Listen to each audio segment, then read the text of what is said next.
ഇന്ന് നമുക്കൊരു ഉഗ്ര മോട്ടിവേഷൻ കേട്ടാലോ. നമ്മുടെ എല്ലാവരുടെയും ജീവിതം നശിപ്പിക്കുന്ന കുറച്ചധികം ടോക്സിക് ആയിട്ടുള്ള ഹാബിറ്റുകൾ നമ്മളെല്ലാവരും പിന്തുടരുന്നുണ്ട്. ഈ ഹാബിറ്റുകൾ നമ്മുടെ ജീവിതം നശിപ്പിക്കുമെന്നതിന് യാതൊരു തർക്കവുമില്ല. അപ്പം നമുക്ക് ഇന്ന് മുതൽ ഈ ഹാബിറ്റുകൾ ഏതൊക്കെയാണെന്നൊന്ന് കേട്ട് നോക്കിയിട്ട് നമ്മുടെ ജീവിതത്തിൽ അതുണ്ടോ എന്നും നമുക്കൊന്ന് ശ്രദ്ധിക്കാം. എന്നിട്ട് നമുക്ക് ഇന്ന് മുതൽ അതിൽ ഓരോന്നോരോന്നായിട്ടെങ്കിലും നമുക്ക് നിർത്താനായിട്ട് ശ്രമിക്കാം. നമ്മുടെ മാത്രമല്ല, നമ്മുടെ മക്കളുടെയും അതുപോലെ തന്നെ നമ്മുടെ വേണ്ടപ്പെട്ടവരുടെയും നമുക്കറിയാവുന്നവരുടെയും ഒക്കെ ജീവിതത്തിൽ ഇങ്ങനെയുള്ള ഹാബിറ്റുകൾ ഉണ്ടെങ്കിൽ നമുക്കതൊക്കെ ഒന്ന് പറഞ്ഞ് തിരുത്തി കൊടുക്കാം. കേൾക്കുന്നവരാണെങ്കിൽ കേൾക്കട്ടെ. അപ്പോൾ ആദ്യത്തെ ഈ ഒരു ഹാബിറ്റ് എന്ന് പറയുന്നത്, നമ്മൾ രാവിലെ ഉറക്കം എണീറ്റ ഉടൻ തന്നെ ഫോൺ എടുത്ത് ചെക്ക് ചെയ്യുന്ന ഒരു സ്വഭാവം ഉണ്ടെങ്കിൽ നമ്മൾ ഇന്ന് മുതൽ അത് നിർത്തണം.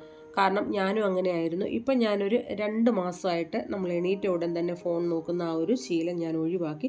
അതുകൊണ്ട് തന്നെ നമുക്ക് നമ്മുടെ അന്നത്തെ ദിവസം മുഴുവൻ ഒരു പോസിറ്റീവ് മൈൻഡുമാണ്. അല്ലെങ്കിൽ രാവിലെ തന്നെ നമ്മളിങ്ങനെ ഫോൺ എടുത്ത് ചെക്ക് ചെയ്താൽ പിന്നെ സ്ക്രോൾ ചെയ്ത് അങ്ങനെ അങ്ങിരിക്കും. പിന്നെ നമ്മൾ ഉറക്കത്തിൽ നിന്ന് ഉണർന്ന ഉടൻ ഫോണിലേക്ക് നോക്കുമ്പോൾ ആ ഫോണിൻ്റെ വെളിച്ചവും കാര്യങ്ങളും റേഡിയേഷനും ഒക്കെ നമ്മുടെ കണ്ണിന് നല്ല പ്രശ്നം ഉണ്ടാക്കും. ഇനി സെക്കൻഡ് നമ്മൾ ഒഴിവാക്കേണ്ട ബാഡ് ഹാബിറ്റ് എന്ന് പറയുന്നത് ഗോസിപ്പിംഗ് ആണ്. നമ്മൾ മറ്റുള്ളവരെ കുറിച്ച് അപവാദം പറയുന്നത്, അവർ ചെയ്തിട്ടില്ലാത്ത കാര്യങ്ങളും ചെയ്തെന്ന് പറയുന്നത്, കുറ്റം വിധിക്കുന്നത്, ഇങ്ങനെയുള്ള ഗോസിപ്പുകൾ ഒഴിവാക്കുക. അത് നമുക്ക് ഭാവിയിൽ വലിയ പ്രശ്നങ്ങളുണ്ടാകും. അതിപ്പം നമ്മുടെ വീട്ടിലുള്ളവരോടായാലും അയൽവാസികളോടായാലും ആരോടായാലും നമ്മളിതുപോലെ നുണ പറയുക, ഇങ്ങനെയുള്ള കാര്യങ്ങളൊക്കെ ഉണ്ടെങ്കിൽ അതിന്ന് തന്നെ ഒഴിവാക്കുക. അത് നമ്മുടെ ജീവിതത്തിൽ ഒരുപാട് ബുദ്ധിമുട്ട് പിന്നെ നമുക്ക് അതുകൊണ്ട് അനുഭവിക്കേണ്ടി വരും. ഇനി മൂന്നാമത്തെ ദുശീലം നമ്മൾ ഒഴിവാക്കേണ്ടതെന്ന് പറയുന്നത് നെഗറ്റീവ് സെൽഫ് ടോക്കാണ് കേട്ടോ.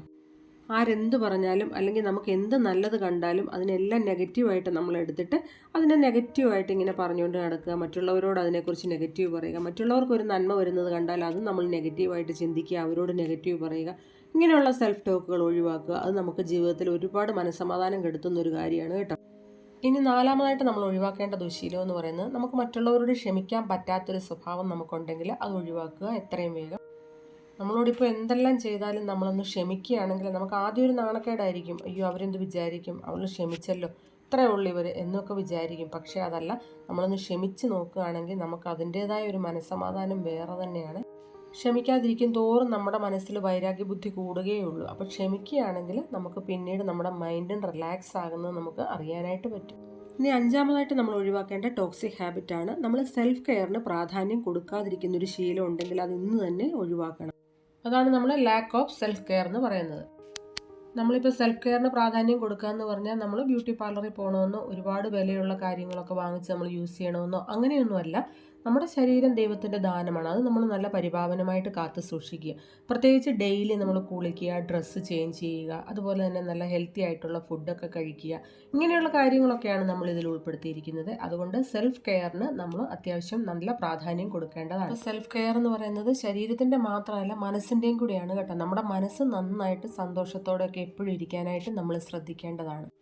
ഇനി ആറാമതായിട്ട് നമ്മൾ ഒഴിവാക്കേണ്ട ഒരു ബാഡ് ഹാബിറ്റാണ് പ്രോക്രാസ്റ്റിനേഷൻ. അതായത് എന്ത് കാര്യവും ഇന്ന് ചെയ്യേണ്ട കാര്യം ഇന്ന് തന്നെ ചെയ്യണം. അതായത് നാളെ എന്നും പറഞ്ഞ് നീട്ടി വെക്കുന്ന ഒരു ദുശീലം ഉണ്ടെങ്കിൽ അത് നമ്മൾ ഒഴിവാക്കേണ്ടതാണ്. അതിപ്പോൾ നമ്മുടെ ജീവിത വിജയത്തിന് വേണ്ടുന്ന എന്ത് കാര്യമായാലും ഇന്ന് ചെയ്യേണ്ടതാണെങ്കിൽ ഇന്ന് തന്നെ ചെയ്യണം. നാളെ എന്നും പറഞ്ഞ് നീട്ടിവെച്ചാൽ നമ്മുടെ ജീവിതം ഒരിക്കലും രക്ഷപ്പെടത്തില്ല. അതിൽ നിസ്സാരമായിട്ടുള്ളൊരു കാര്യമാണ് ഇപ്പോൾ കിച്ചണിലെ കാര്യം തന്നെയാണെങ്കിൽ നമ്മൾ തലേദിവസമായിട്ട് കുറച്ച് കാര്യങ്ങളൊക്കെ ഒന്ന് ചെയ്തു വെച്ചാൽ നമുക്ക് പിറ്റേ ദിവസം രാവിലെ വളരെ എളുപ്പമാണ്. അല്ലാതെ അത് പിറ്റേ ദിവസം ആകട്ടെ നാളെ ആവട്ടെ എന്ന് വെച്ച് നീട്ടിവെച്ചാൽ നമുക്ക് തന്നെ അതിൻ്റെ ബുദ്ധിമുട്ടാവും. അത് നമുക്ക് അറിയാവുന്നൊരു കാര്യം തന്നെയാണ്. ഇങ്ങനെയാണ്, ഇതൊരു നിസ്സാര കാര്യം. ഇതുപോലെയാണ് വലിയ വലിയ കാര്യങ്ങളെല്ലാം. ഏതൊരു കാര്യവും ഇന്ന് ചെയ്യേണ്ടതാണെങ്കിൽ അത് ഇന്ന് തന്നെ ചെയ്തു തീർക്കണം. ഇനി ഏഴാമതായിട്ട് നമ്മൾ ഒഴിവാക്കേണ്ട ഒരു ടോക്സിക് ഹാബിറ്റാണ് ഡ്വെല്ലിങ് ഓൺ ദി പാസ്റ്റ്. ചിലർക്കൊരു ശീലമുണ്ട്, നമ്മൾ പഴയ കാര്യങ്ങൾ, പ്രത്യേകിച്ച് പഴയ കാലത്തിലൊക്കെ നമുക്ക് ഒരുപാട് സങ്കടപ്പെടുത്തുന്ന കാര്യങ്ങളൊക്കെ ഉണ്ടായിട്ടുണ്ടാവും. അതൊക്കെ ആലോചിച്ച് ഇപ്പോഴും ജീവിതം പാഴാക്കുന്നത്. മനുഷ്യന് മറക്കാൻ കഴിവ് തന്നിട്ടുണ്ട്. അപ്പോൾ അതുകൊണ്ട് തന്നെ നമ്മൾ പഴയ കാലത്തിൽ വിഷമിപ്പിക്കുന്ന കാര്യങ്ങളൊക്കെ ഉണ്ടെങ്കിൽ അതെല്ലാം നമ്മൾ മറക്കുക. ഇപ്പോഴത്തെ ലൈഫ്, അതായത് പ്രസൻറ്റ് ആയിട്ടുള്ള ലൈഫ് നമ്മൾ ആസ്വദിക്കുക, അത് സന്തോഷകരമായിട്ട് ജീവിക്കുക. അങ്ങനെയാണ് നമ്മൾ ചെയ്യേണ്ടത്. ഇനി നമ്മുടെ ജീവിതം നശിപ്പിക്കുന്ന എട്ടാമത്തെ ടോക്സിക് ആയിട്ടുള്ളൊരു ഹാബിറ്റാണ് മറ്റുള്ളവരെ കാണിക്കാൻ വേണ്ടി നമുക്ക് വേണ്ടാത്തത് പോലും നമ്മുടെ വരുമാനം നോക്കാതെ നമ്മൾ വാങ്ങിക്കൂട്ടുന്നത്. ഇപ്പോൾ എല്ലാവരുടെയും വീട്ടിൽ എയർ ഫ്രയർ, ഓവന്, കാര്യങ്ങൾ, ബ്രാൻഡഡ് ആയിട്ടുള്ള കാറുകൾ, അതുപോലെ തന്നെ എല്ലാം ബ്രാൻഡഡ് ആയിട്ടുള്ള കാര്യങ്ങളൊക്കെ ഇപ്പോൾ എല്ലാവരും തന്നെ വാങ്ങിച്ചു കൂട്ടുന്നത്.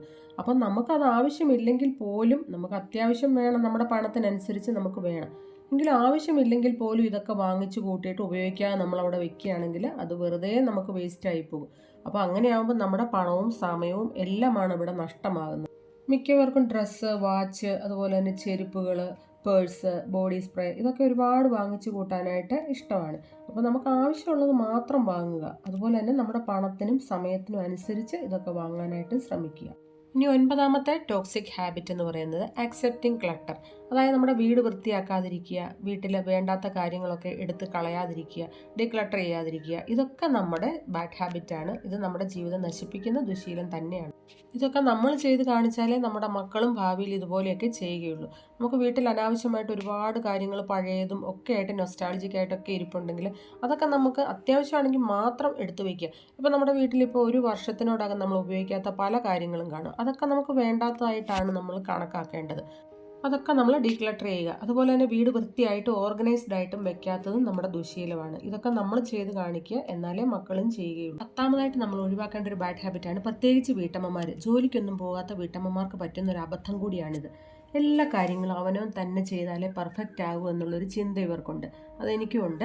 അപ്പം നമ്മൾ തന്നെ ചെയ്യാതെ അപ്പോൾ നമ്മുടെ ബോഡി കൂടുതൽ വീക്കാവുകയാണ്. നമ്മുടെ ഫാമിലി മെമ്പേഴ്സിനെ കൂടെ നമ്മൾ ചെയ്യുന്ന ജോലികളിലൊക്കെ ഒന്ന് പങ്കാളികളാക്കുക. മക്കളെയോ ഹസ്ബൻഡിനെയോ അമ്മയോ അച്ഛനെയോ അങ്ങനെയൊക്കെ നമ്മുടെ വീട്ടിലുള്ള മറ്റുള്ളവരെ കൂടി നമ്മുടെ ജോലികളിലെല്ലാം ഒന്ന് പങ്കാളികളാക്കുക. എല്ലാവർക്കും കൂടി വേണ്ടതാണ് നമ്മുടെ കുടുംബം എന്ന് പറയുന്നത്.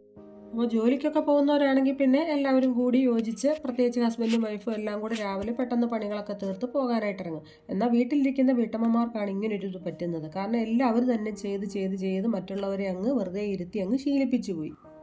അതുകൊണ്ട് അത്യാവശ്യം ആരോഗ്യമൊക്കെ ഉള്ളവരാണെങ്കിൽ നമ്മുടെ വീട്ടിലെ അത്യാവശ്യം ജോലികളിലൊക്കെ അവരെയും കൂടി ഒന്ന് പങ്കാളികളാക്കാനായിട്ട് ശ്രമിക്കുക. അപ്പം നമുക്ക് അതനുസരിച്ച് സ്ട്രെസ്സ് കുറയും, നമ്മുടെ ക്ഷീണവും കുറയും. ഇനി 11ാമതായിട്ട് നമ്മൾ ഒഴിവാക്കേണ്ട ടോക്സിക് ഹാബിറ്റ് എന്ന് പറയുന്നത് ഓവർ തിങ്കിങ് ആണ്. ചിലർക്കൊരു സ്വഭാവമുണ്ട്, നമ്മുടെ പരിധിക്ക് നിൽക്കാത്ത കാര്യങ്ങളൊക്കെ ഓർത്ത് വെറുതെ ഇങ്ങനെ അനാവശ്യമായിട്ട് ചിന്തിച്ച് ടെൻഷൻ കൂട്ടുക. അതിപ്പോൾ ഒന്നുകിൽ ചെറിയ രോഗങ്ങളാകാം, അല്ലെങ്കിൽ പണമില്ലാത്തതാകാം, അല്ലെങ്കിൽ മറ്റുള്ളവരെ പോലുള്ള ജീവിത സുഖ സൗകര്യങ്ങളോ അങ്ങനെയുള്ളതൊന്നും ഇല്ലെങ്കിൽ അങ്ങനെയാകാം. അതല്ലെങ്കിൽ മക്കളുടെ ഭാവി, നമ്മുടെ ഭാവി, ഇങ്ങനെയുള്ള കാര്യങ്ങളൊക്കെ ആകാം. എന്തോ ആയിക്കോട്ടെ. അല്ലെങ്കിൽ നമ്മുടെ മാതാപിതാക്കളെക്കുറിച്ചാകാം, സഹോദരങ്ങളെക്കുറിച്ചാകാം.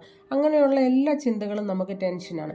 അപ്പം അതൊക്കെ വെറുതെ ഇങ്ങനെ ചിന്തിച്ച്, അതൊക്കെ നമ്മുടെ പരിധിക്ക് വരുന്ന കാര്യങ്ങളല്ല. അതൊക്കെ ദൈവം ഓരോന്ന് തീരുമാനിച്ചിട്ടുണ്ട്. നമ്മൾ നമ്മുടെ കടമകൾ നിറവേറ്റുക, അവരെ സഹായിക്കാൻ പറ്റുന്ന പോലൊക്കെ സഹായിക്കുക. പഠിപ്പാണേലും കുട്ടികളുടെ കാര്യമായാലും എല്ലാം നമ്മളെക്കൊണ്ട് ചെയ്യാൻ പറ്റുന്നത് നമ്മൾ ചെയ്തു കൊടുക്കുക. ബാക്കിയൊക്കെ ദൈവത്തിന് വിട്ടുകൊടുക്കുക. ഇനി 12ാമതായിട്ട് അവോയ്ഡ് ചെയ്യേണ്ട മാരകമായിട്ടുള്ളൊരു ടോക്സിക് ഹാബിറ്റാണ് ലഹരി വസ്തുക്കളുടെ ഉപയോഗം. അതുപോലെ തന്നെ മദ്യപാനം, പുകവലി, ഇതൊക്കെ നമുക്ക് മാത്രമല്ല വീടിനും നാടിനും സമൂഹത്തിനും ഒക്കെ വളരെയധികം ദോഷം ചെയ്യുന്നൊരു ഹാബിറ്റാണിത്. ഇപ്പോൾ എവിടെ തിരിഞ്ഞാലും ഇതേ കേൾക്കാനുള്ളൂ. സമൂഹത്തിൽ അക്രമങ്ങൾ കൂടി വരുന്നതിൻ്റെ മെയിൻ കാരണം ഇത് തന്നെയാണ്. അപ്പോൾ നമ്മുടെ തലമുറയെ നന്നാക്കാൻ ഈ ഒരു ചെറിയ വീഡിയോ ഹെൽപ്ഫുള്ളായെന്ന് വിചാരിക്കുന്നു. ഇഷ്ടപ്പെട്ടെങ്കിൽ ലൈക്ക് ചെയ്യുക, കമൻറ്റ് ചെയ്യുക, ഷെയർ ചെയ്യുക, സപ്പോർട്ട് ചെയ്യുക. മറ്റൊരു യൂസ്ഫുൾ വീഡിയോയുമായിട്ട് കാണാം. എല്ലാവരും സേഫ് ആയിട്ടിരിക്കുക.